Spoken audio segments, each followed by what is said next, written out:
There we go.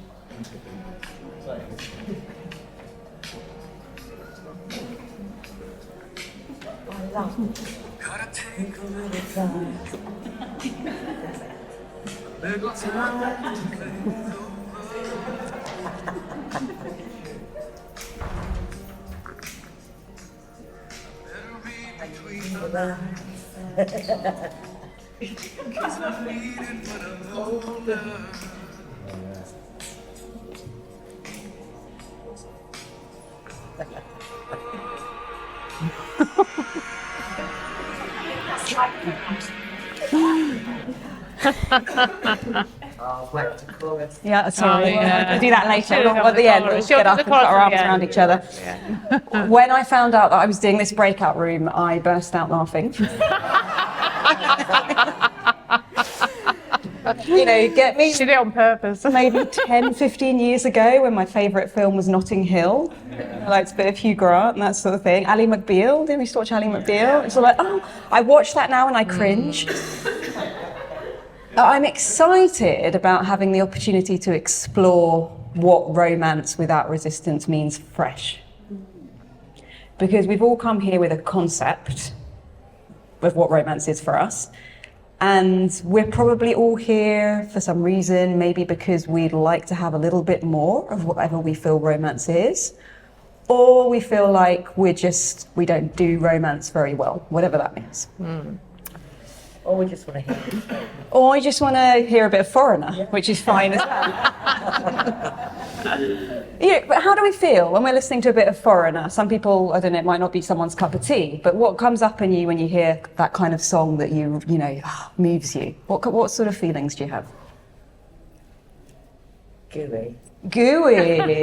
Claire goes gooey. Yeah. You could have done it on karaoke last night, Claire. Anyone else? Anything different? I cry. You cry a lot. Yeah. Power grab. Oh, I love that.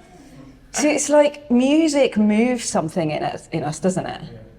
Yeah. There's something that words sometimes can't get to. And for me, that points to the essence of what romance is in its purest form. Claire and I were looking up what is the definition of romance. We did. We're going to talk about it.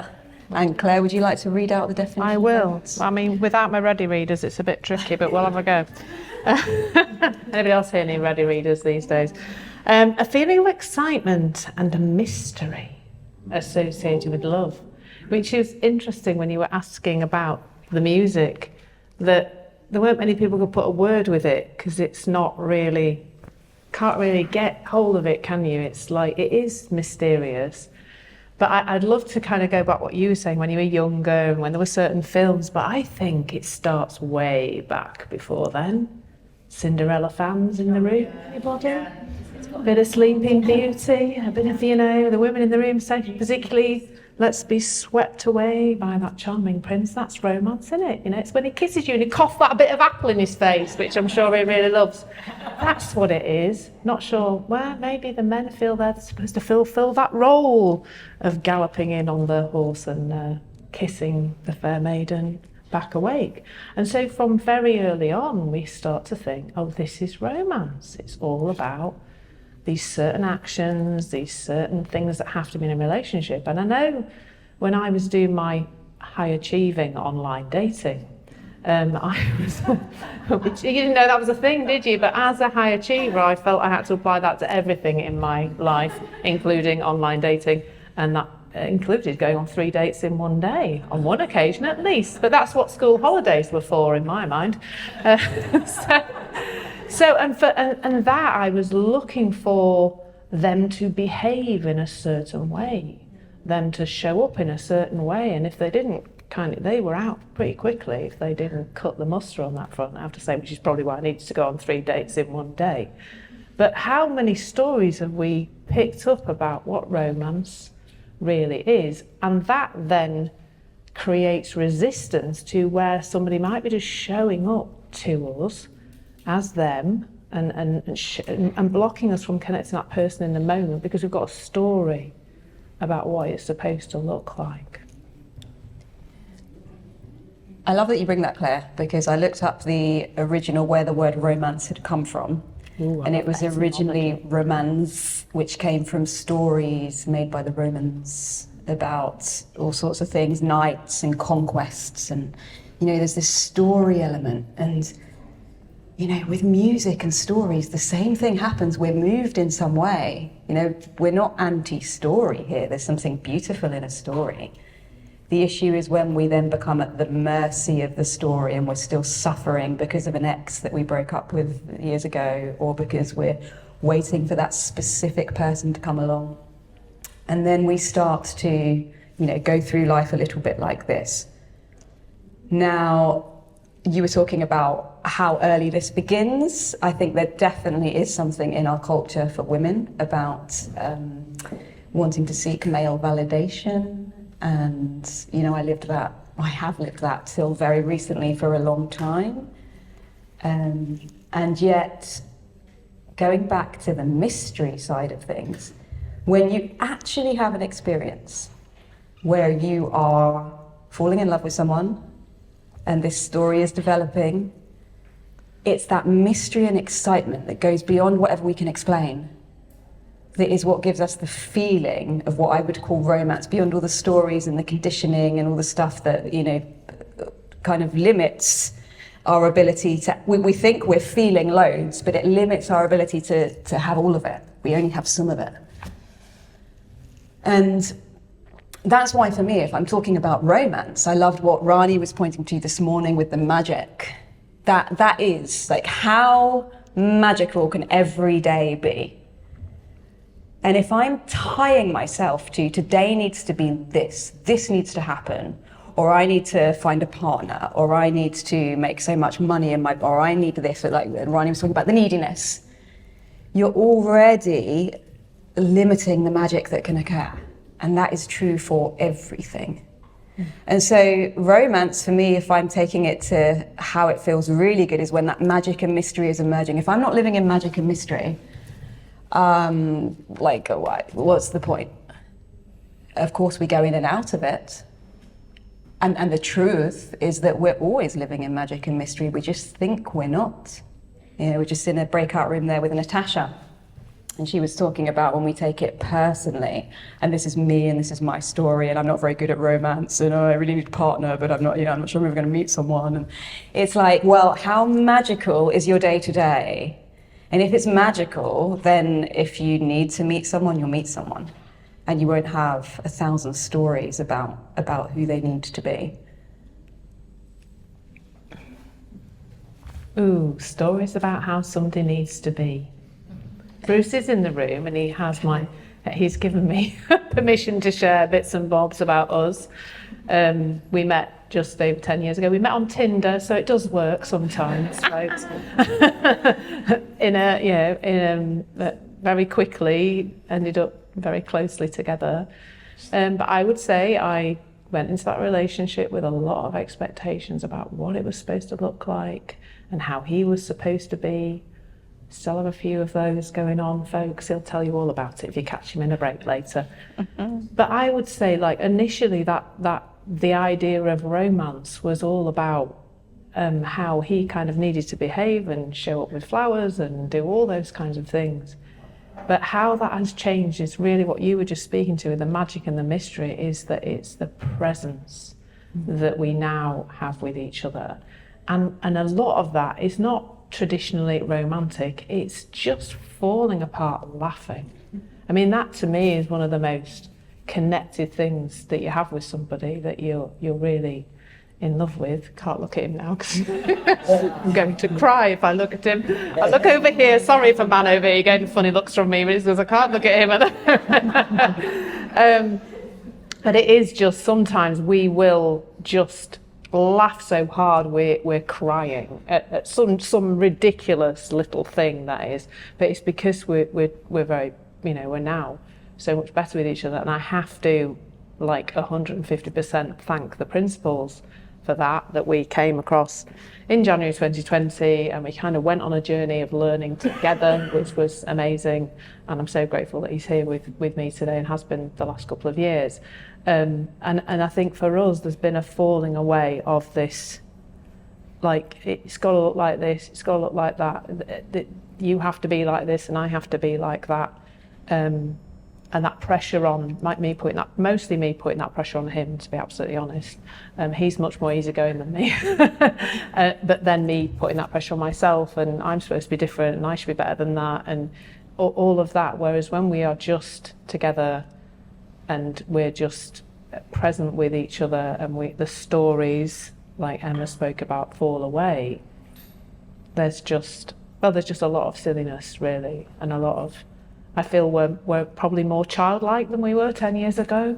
Like, we just find humour in the most ridiculous and mostly very inappropriate things, if we're honest. And I think that's so, like, what is romance? Well, maybe it is magic, mystery and presence. That's beautiful. And you can see it in these guys. I really admire it, the way that you aren't afraid to feel your emotions together as well. Not just the laughter. And I think it's just incredible. One of the things I feel that gets in the way of relationships, people who've been in long-term relationships and the magic and the mystery's gone, is because everyone's just living too much in story.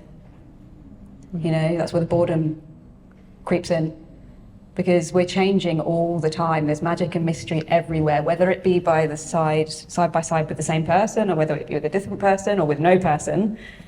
We've put the form around what relationships need to look like, what romance needs to look like, it's all invented. And that's so good to know, because then we can make up what we want to make up, not from my ideal man, because that's all conditioning as well. But how present can I be? How much can I really show up? And from there, what's going to occur to me? You might be living in a small town and you're like, I don't know, and it might occur to you, speaking to someone the other day, I won't name the person, I moved. I was like, I wanted to meet someone. Didn't want to live in a small town anymore. There's 1,000 things in 1,000 different ways. And there was something else, but if it comes to me, but I really love to hear from why people are here and what's occurring to you in terms of romance without resistance. We haven't spoken so much the resistance part, but for me, it's just the logical mind. That's another thing. The Romantics, when the Romantics came up the 18th century, and it was back to that mystery of nature, and it wasn't just about a man and a woman, and it was about the wild and natural world. And then if you look at the Japanese haikus, they go one step further. They're not like, here I am in nature and I'm having my romantic experience and this is my story and, I'm looking out at a cloud. The haikus take out the I. They eradicate the I. They are the experience. That's romance for me.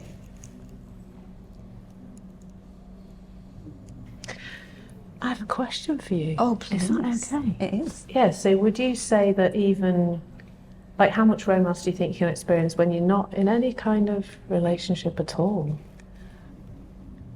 It's a difficult question to answer, although I will say that having just had a baby, almost 10 months ago now, the first, week, 2 weeks, 3 weeks felt absolutely like falling in love.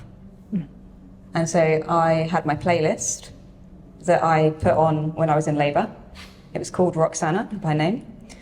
And I listened to that every day for the next couple of weeks while I was sitting there doing all the breastfeeding and all that sort of thing, and just felt an overwhelming sense of love and mystery and this is like eradication, and I don't know what this is and how this came about. And that had nothing to do with being in a relationship with someone at the time, even though I was and am in a relationship with someone.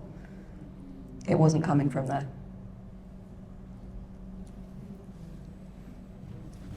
Yeah, and I think that takes us back as well to Rani's talk this morning, that magic and mystery are everywhere, and maybe that doesn't have to come from a relationship. It doesn't have to come from being with another person of whatever gender or whatever, or multiple people or whatever that is. That feeling is within us. That magic and mystery is there all the time. And I would say probably what's changed in Bruce's and I's relationship is that we both feel so much more of that inside ourselves, that we don't kind of need the other one to behave in a certain way. Say Bruce again is better at that than me, 100%. I still feel like I need him to do certain things a certain way, but you know, there's less of that. There's less of that on our minds because we both feel a little bit more secure of that magic and mystery being within us. Doesn't need to come from the other person. And I you know, it would be interesting to hear some questions or some thoughts on why people are here, but whether you're in a relationship or not in a relationship or looking for a relationship, whichever place you are, you know, to coin a phrase, it starts from within. And, you know, if we can be in that lovely place ourselves and find joy and mystery and all of that, you know, in our own lives for ourselves, then, you know, that magical person, if they're meant to come, will probably be more likely to appear, I think. Yeah, it's like the lyric. Oh yeah, I'll go over to you in just a second. It's like the lyric of the Foreigner song. I want to know what love is. I want you to show me. It's like, well, let's show ourselves and see what happens. And I just wanted to say as well that when I've had moments of like, wow, like romance and, you know, beautiful relationships and things, and this is pre-principles, and it just happens. For me, it's been like that. It's just happened. You know, I didn't need to know anything. I didn't need to overcome anything. I didn't need, obviously you learn throughout the, you know, along the way, and you see your patterns and all that sort of thing. It's a lifelong journey. I've got this pattern and blah, blah, blah. But it just happens. The magic, you know, Sid Banks said, one thought away. You're one moment away from something amazing happening to you. We always, always are. Just how much do we know that? And even if we don't know it, it doesn't matter because it can still happen. And just one last thing, I was in a relationship with someone who was very romantic in a traditional way. And a couple of things that he did, you know, it's all where your thinking's at. How up in your head are you? I remember he came over to surprise me. He was in Spain. I was at university in England. He came to surprise me. And he was like, it's a really romantic gesture. I was like, oh, he's so gorgeous. Oh, yeah, he came to surprise you. And I was just thinking, I need to study. I've got an exam coming up. You know, I got over it, but, you know, it's not the act, but how you create it in your own little funny little weird world.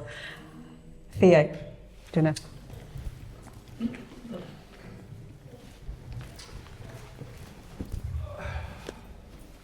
Yeah, thank you. That was just really beautiful, all of it, and yeah, very resonant. And just on what you were saying about romantic, yeah, that sense of a romantic. A very close friend of mine, older bloke, and so you know, got a bit more life experience than me. I think I was talking about somebody that I'd met, and I wasn't my you know, problem I was bringing to the conversation was that I didn't know whether it was romantic or not, whether it was, you know, I was a bit unsure about that, and I was kind of stuck in that, and he said to me, well, all love is romantic love. And I immediately wrote it on a post-it note and put it on my desk, because in that moment it was like I heard what he was saying. The next day he came to me, or the next time we met up, he was like, you know what I said about romantic love? That's not entirely true, you know, you see it from your perspective, but I know that when he said it, he was coming from a feeling that was, yeah, that was right on. It's beautiful. Thank you. I'd love to hear briefly, Theo, what did you hear in that? What was it that, for you in that moment that you came with that question? What was it that, if you want to share? Just I suppose that it was a sense of it doesn't, like, does it matter?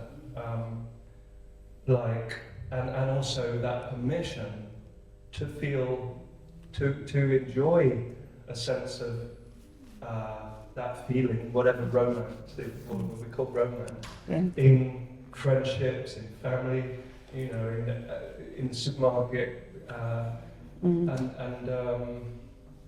that it, it doesn't, we don't have to box it up, and so sense of freedom.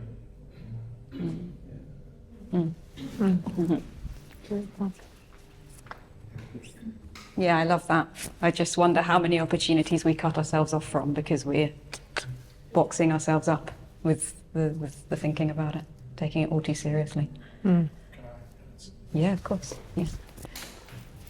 Well, the way you said about the growing up with romance, how it should look.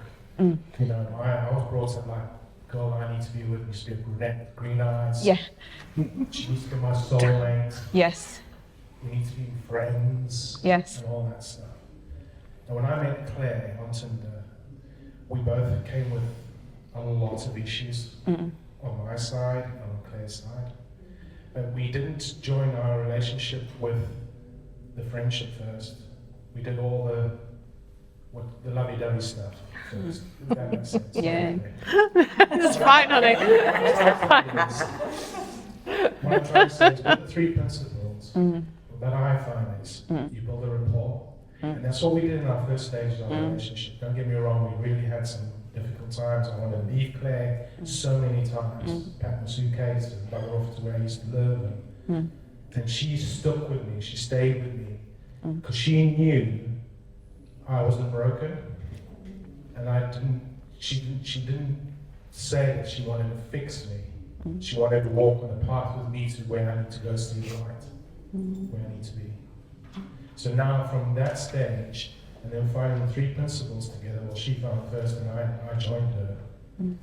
We have become the bestest friends you can imagine. I tell her daily she's my best friend. Every single day I tell her she's my best friend. From building that rapport, like you would do with a client, so anything you do with the three principles practice. That's what Claire and I did. You know, I've shared things with her I hadn't shared with anyone in my life because I was too scared to. And she stood the ground. She's been there with everything I've been through in my life. So the romance part, to me, is not romance, Claire and I. It's that friendship element. Because I know when Claire's upset, and she knows definitely when I'm upset, because she really tells me, you wear your heart on your shoulders. You know? But that's what I wanted to share with you, is that friendship part and building a rapport in the beginning can create a journey together where you need to be. That's from my opinion. Thank you. Thank you so much for sharing that. What I hear in that is that you really saw each other, you really see each other. And then everything else.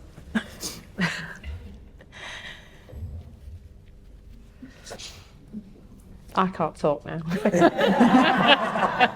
You don't need to. Yeah. Thank you.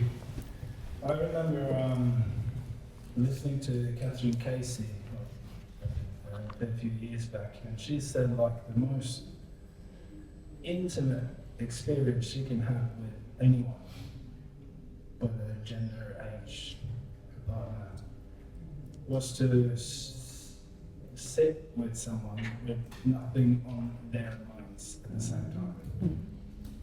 Because there's nothing in between. There's one feeling. And then I think it was Dr. Bill Pettit said in a reel on Facebook or something. She was telling a story with someone else. I don't know whether it was Cinderella's wife or I'm not sure. And I've been trying to look it up, but I haven't found it. But there was a lady living with an enlightened person, and she was asked the question, what's it like, the romantic relationship living with an enlightened person? And after a big pause, the wife just said, well, it's not a relationship. That's what puts you into trouble. Because it becomes conditional. You're only relating to what shows up. And we go with that. So when we put the ship on the relationship, it becomes something else. And if it's whatever happens doesn't match that framework, it pushes up.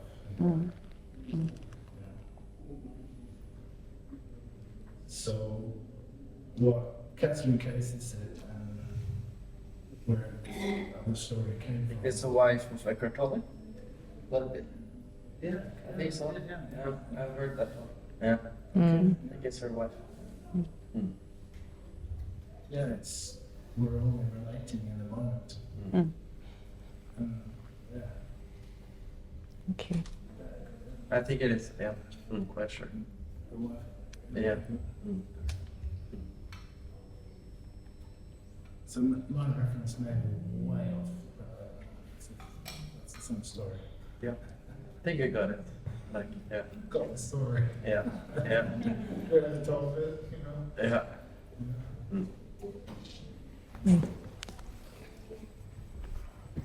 Thank you. That's beautiful, and I think we've both spoken a bit about presence, and what that reminds me of. There's a bit in Steve Chandler's book called Right Now, where he talks about Be More Dory. So that's a Finding Nemo reference for, I'm sure, most of us. But you'll remember Dory. She's like, she goes into every scene, fresh and new, because she doesn't remember a flipping thing from the previous scene. So somebody could have been like about to eat her in the previous scene, and she's like, "Hi, you know, steady on." This one was about to bite your backside last time you were with them, but she turns up fresh and new, and I think that's so like taking the relating to relationship. If you think about it, like, what's a ship? Well, that's a really hard thing to move, isn't it? You know, like it takes a lot to move a ship. You gotta move it a few degrees to you know, quite a lot before you can actually get it to turn around.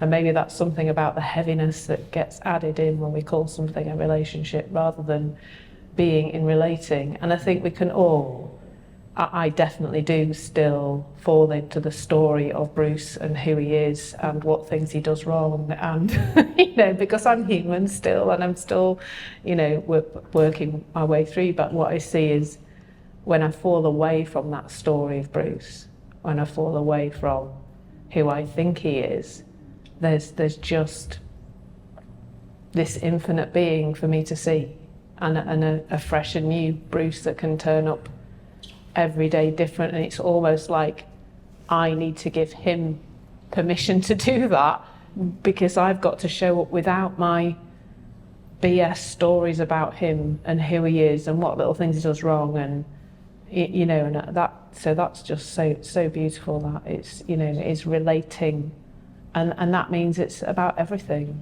and we can bring the romance, the magic and the mystery to every single aspect of life in that way. So thank you for that. It's lovely. Yeah, it reminds me of the old Sid Banks, it's the best cup of tea ever. It's like, this is the best moment ever with whoever it's with. As soon as we put time into the equation, we suffer, right? You know, we were talking about this last night, weren't we, Clipsy? You know, what's going to happen in the future, and, you know, what happened in the past, and all that sort of thing. And what does this mean, and what do I need to do, and which decisions do we need to make? As soon as we put all of that into the equation, we're gone from relating. We're just gone. Nothing wrong with it, we all do it. One quick thing I just wanted to say, then I'll hand over. If you listen to a lot of the love songs, it's all about suffering, you know. It's fine for having an experience. It's like watching the movie. Let's have the experience. The thing is, the thing that came to mind to say as well is that we're so often up in the headspace. You know, these are just metaphors, but rather than being in the heart space, actually feeling, actually being here, relating, we're up in the headspace trying to work things out. And we can't really connect in that space, although we're already connected without it, because it's just noise. You can't hear the song. There's too much noise in the background. And so that music about, oh, I want to know what love is, or, you know, I don't believe anyone feels the way I feel about you today, or whatever it is, Oasis. Without you. Exactly, that's my favourite. Yeah, I Love her. love hurts, classic. Like, you laugh or you get moved by it. You know, I have moments where I just wet myself laughing listening to the lyrics of songs. But it's the whole thing, like, we want to be moved. So if we hang out more in the space where we're moved, that's when the magic happens. That's when we can relate, so that's when we can be in presence with less in the background. Thank you. What I want to say, I've experienced, like, where do I come from when I meet my wife? Do I need anything from her, or am I content and full? When I'm content and full, I have more love to share with her in that space.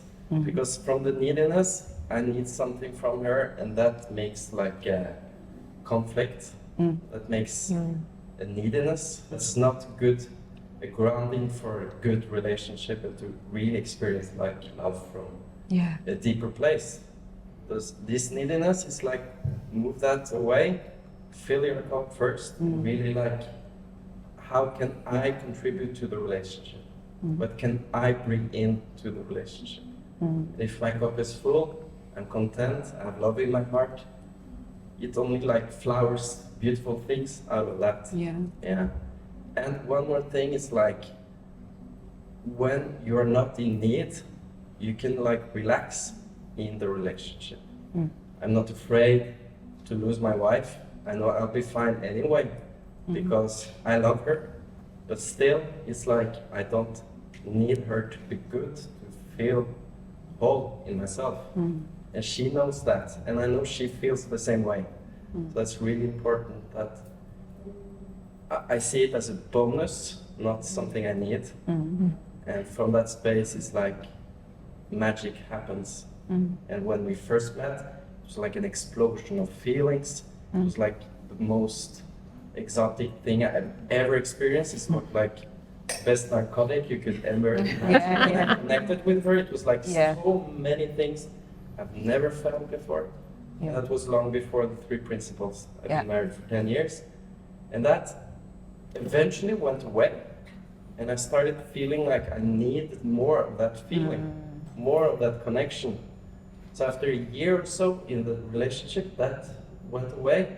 And that started like a series of me needing more of that. Because with her, I felt whole. I felt this beautiful feeling of love, connection. And like she really saw me far beyond every like conditioning, personal things. But that when that went away, I went into like a lot of pain with her, and that almost like ended the relationship at some point. Because I was angry, I didn't feel like the connection was there. I pointed my finger. Why are you like this? Can't you be more like that? How it was in the start. But eventually I found out it was through the principles, and beyond that, like when I come from this place, like I first said, like the contentment, it's fine. I don't need anything from her. And then we connect on a much, much deeper level. And she can be the way she is, and it's fine. And when she had a difficult time, she loses herself, she gets angry or anything like that, I do not like project anything onto that. I can hold her, be with her in the pain, and that like it's a so beautiful thing. It's like romance without like the stories. For me, that's real romance. Living together, being together. It's a really beautiful thing. Just wanted to share that. Oh, that's beautiful. Thank you. That was just beautiful. Thank you so much. You're setting people. You brought your tissues for everybody who needs them now. People are going to say profound things need to come with tissues, don't they, really? And I think, as you were saying that, the word that just kept springing into my head was just presence. I think when we first meet someone, probably what actually happens is we fall into a deep state of presence. Because we're just so, we want to eat them up nearly, don't we? We just want to, we're so intensely present. We're not thinking about the future, we're not thinking about the past. And so the feeling, that romantic feeling, is probably just an extremely intense feeling of what it's like to be really in the present moment. And then we start to notice that they leave the cup on the dishwasher every flipping morning. And before we know it, oh my God, and then we're not in the present. Are they going to leave that cup on that dishwasher for the rest of my life? Because I'm not sure I can actually, and then we fall out that presence. And that's really what I felt you spoke to there, is that, and it came to mind that the romance, again, we're back to magic, mystery, presence. Yeah. It's that intense period at the beginning that looks like it's all flowers and romance and wonderful. It's just that, but it's for us all to know that feeling is inside us. It may look like it's coming from the other person, but it really isn't. And that was just so beautifully the way you expressed that. Thank you. Gave me an insight there, so thanks for that. Yeah, one sec, Craig. I was just going to say that when you said the magic and the mystery, it took me back to that. I think feels like there's nothing more magical and mysterious when two people who've got their separate realities coincide and fall into presence, and there's an attraction, and that's why it's such a powerful experience for us. And that quality of that feeling, and yet the quality of that feeling, the way it looks, the way it tastes, the way you experience it is yours. Mm-hmm. So you look back on, I have an example, you have an ex-relationship and oh my God, that was amazing, and how I felt, and it all came together. We were talking about this last night. And it's that was me. That was that person would have had their quality of the experience. And I think that, as you pointed to, we can get up in our heads very quickly about, we don't move with life. Everything's moving. We stop moving with life and we say, no, it needs to be like this because that's like this gave me the feeling. It didn't. The feeling came up inside of you, and it's going to keep coming up inside of you if you're present to it. So we either get up in our heads about that, or we get up in our heads thinking, I need to make this work. This has to work, when life is showing you that perhaps this relationship has reached its end. Craig. Thank you. I love this conversation. It's very interesting. So thank you. And so what's coming to mind for me is the reprovisioning of the song. I want to know what love is. I want you to show me. I'm like, oh yeah, I want to know what love is. I'm going to show you. Would be what I changed it to. And then it reminded me of something that I did the other week. I thought, I'm going to give my wife a really interesting evening tonight. Keep it PG, Craig. Can you turn the video off now? That's the talk later. PG event this, Craig. PG. The child in the room. It's not. Do go on. Do go on. I'm going to make this really romantic evening. Speaking of romance, I know.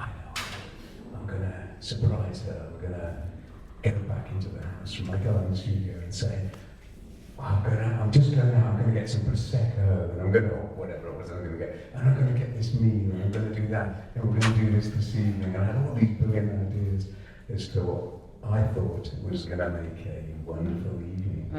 And when I presented this to her, she said, oh no, I don't fancy doing any of that. I just want to ask her, at which point I realised what I really should have been doing. I don't know, I should, but I want to know what love is. I'm going to show you would be to do exactly what's just been discussed here, which is just to listen to what she really wants and be present and listen because then when I said, oh, what would make this a great evening for you? It was completely different from what I thought. And it was about being together, doing quite simple stuff. I've been married 36 years, so I thought I was getting out of the habit of some romantic gestures, but it's not what she was looking for. So just be present and listen and do the simple stuff, and the good feeling is coming from the inside anyway. So I just want to share that with you. Yeah, thank you. Thanks, Craig. I mean, what comes to mind there is that if you watched a little fly, if you had a fly on the wall in our house, you'd think our life was really boring. Because we don't do a lot, we don't do loads of things, we're always going out and whining and dining and things like that. We have a really simple life. We like a bit of Emmerdale. We occasionally get sucked into Traitors, or Love Island, sorry, really embarrassing. But we have a really simple life. We like to cook together. We almost like him to cook for me because he's an ex-chef. But life does, like you said, Craig, we think that the other person perhaps wants all this romance, and actually maybe there's a joy to be found in just very, very simple things that don't take much doing, or just plodding along really and rubbing along together nicely. The presence and the listening and the connectedness. I think as well, sometimes we just want to cover up our own. We might be feeling a bit uncomfortable. Let's just have a bottle and let's go out. And you're actually kind of not slowing down enough to hear what you really want to do. And at the same time, it's cool to just play around with different ideas, right? There's no right or wrong. You wanted to do that night if you were really attached to it, and you would have been upset. And if you were just coming from, hey, let's do this, and she's like, no, I don't want to do that. Okay, so what should we do? No biggie, isn't it? And we talk ourselves out of a lot of things. Like with Theo was sharing earlier, is this romantic? It's just, what does this mean? That meaning thing. Screw the meaning. What does this mean? What should we do? How do they feel about me? All that stuff. It's fun for a movie. It's fun for a story. In the moment, let's just play and see what happens. Nice. Oh. I just wanted to point out that I've never seen a breakout session where only men would put up their hand and talk. Oh wow! Yeah. Yeah, no, that's true actually. It's been all men. How interesting. Interesting observation. I guess I don't know. Talking from my experience, I always felt a lot of pressure on me in a relationship, and I don't think that this has made me any good. It has made me better at feeling what we are talking about right now. So I don't know. It's just interesting that mostly men would talk. Yes. Yeah, nice Clocked observation. that. And there's another man on the front row. Someone else want to speak? Yeah. Another man. Thank you. Let's keep playing and see what happens. Yeah,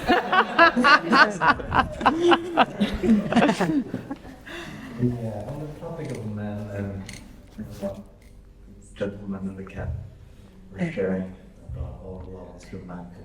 Well, I just want to mention the word bromance came up. Just open up the.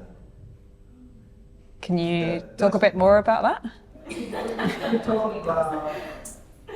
It's so easy to talk about, if you talk about magic and spontaneity and that being romance, right? Mystery or just being engulfed in someone.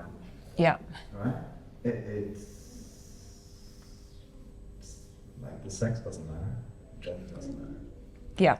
Yeah, absolutely. Yeah. Well, you can have the sex if you want to, but that's not the point of it. Yeah. And what is it that you want to?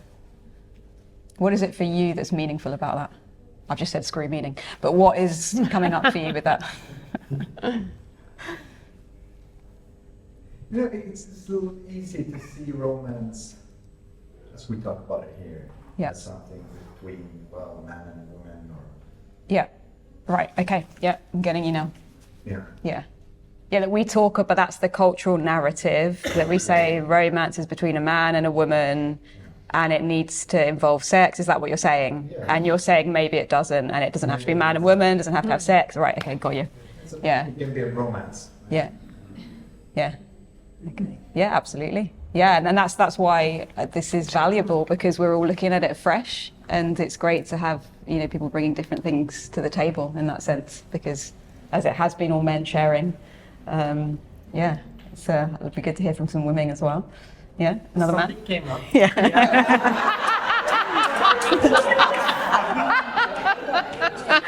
Well, we're women, so it's all right. It's all right. It's balanced it out. We've talked a lot, and then we've let that fella. You have to put your hands up, ladies. One thing that came up when I spoke now, Yeah. like with the romance part. Yeah. What about a romantic relationship to yourself? Yeah. That's also something, actually. Yeah. Like to be Of your course, yeah. best friend and to be present with yourself and your needs and taking care of that. Like Yeah. being really kind to yourself. Yeah. That's a romantic relationship within. Yeah. I think that's interesting topic as well. Yeah. I really love that. A couple of things about that. We do sort of corporate retreats with business leaders, and Sheila and Sue have been on to help facilitate on one of them. And we do an exercise, which I think you also do on your retreats, which is really, really powerful, where you drop into a space and you're just kind of in presence with someone, and you're from curiosity and all that sort of thing. And it does feel a little bit like liberation and love and mystery when it happens, and everything just kind of falls away. I can't remember where I'm going with this now. But there was something else. Oh yeah, that was it. On one of our retreats, me and the other facilitator, we had this insight suddenly, which felt very basic, but we both really saw it almost at exactly the same time, which is, how about if, when we're sitting really like holding presence for someone else, listening to them and coming up with curiosity and from a place of care and love and openness and mystery, what if we just did that with ourselves? And we spoke to ourselves like that? You know? Like, what does it need to take for us to actually start relating to ourselves like that, rather than coming here and being like, yeah, that'd be a good idea. Actually doing that. And the other thing that came up is, because we touched on the sex part as well, and I always put in the feedback form, I was like, let's do a session on sex. because we have all these groups on relationships, these rooms on relationships, and people don't really want to talk about it. It's like, no, not, you know, Craig was like, oh, I don't want to, you know, and it's the same principle, that when we get up in our heads and we take ourselves too seriously and we think it should be one way or it should be another way, we should experience this, it should be this relationship, blah, blah, it should be this type of sexual relationship, whatever, we come out away from presence and spontaneity, and that's why two people can make love again and again and again and again and experience no connection and, you know, no pleasure or whatever it is that people get from that experience and want to get from that experience. Yeah. Yes. I think I ought to do it. Hey! Quick. For me, what has been coming up is that, for me, the romantic experience is feeling safe. And how you're describing presence is a feeling of safety. So that's the thing that came up for me, was that maybe what I was experiencing was presence, to feel safe. And if you can't feel that just on your own, you're not going to feel it with somebody else either. Yeah. So, Yeah, beautiful. yeah, it's very important to feel it yourself first. Yeah. Another woman? I think we have to. Do we have to call it? We just time to Yeah, thank you for that. I think that's probably the conclusion of it all is presence, isn't it? That you know, the things you've said about stories, Emma, and meaning making and all of that, it just makes everything harder, really. Whatever you're trying to navigate in life, whether it's romance or anything else, the stories get in the way. Do you want to say anything to finish off? I was just going to say that sometimes that's our intellectual brain. It's difficult to get round that, because we want to understand it and we want to, it's this and it's going to be that, and here we are. But we're so much happier when we fall out of that, you know. So it's just playing around with that space and exploring there. And you know, there'll be moments we'll feel safe and there'll be moments that we don't feel safe, and that's okay too. We can be nice to ourselves when we don't feel safe. And you know, with your partner, and you said when you're coming from that, I'm feeling good inside. Sometimes you won't be, and that's okay. And how beautiful is it when you can be with someone when you're not okay, and that's okay too. You know, and the only thing we can do for ourselves is be that with ourselves and for ourselves, because we can't make, no one can give us that. We can just play together. And I think it would be rude not to finish with for Claire. Exactly. With the rest of it. So, it's going to work. It's a shame I don't have a good speaker there. You need to close your eyes, you need to move your body. You know, we're moving down from the head space into the heart space.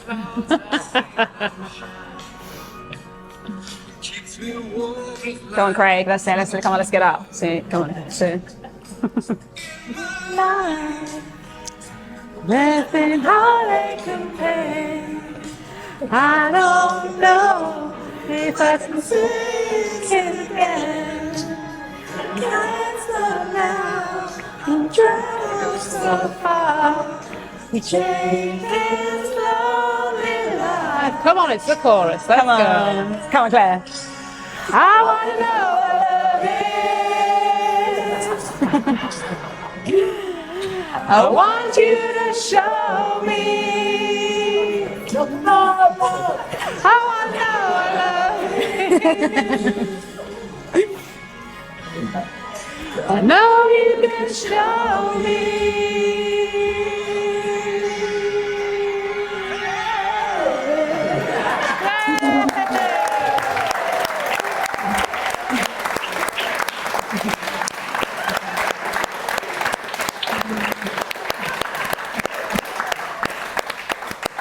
Thank you so much. Yeah, thank you. That's brilliant. So much fun. Thank you. Really so much fun. Thank you. Thank you.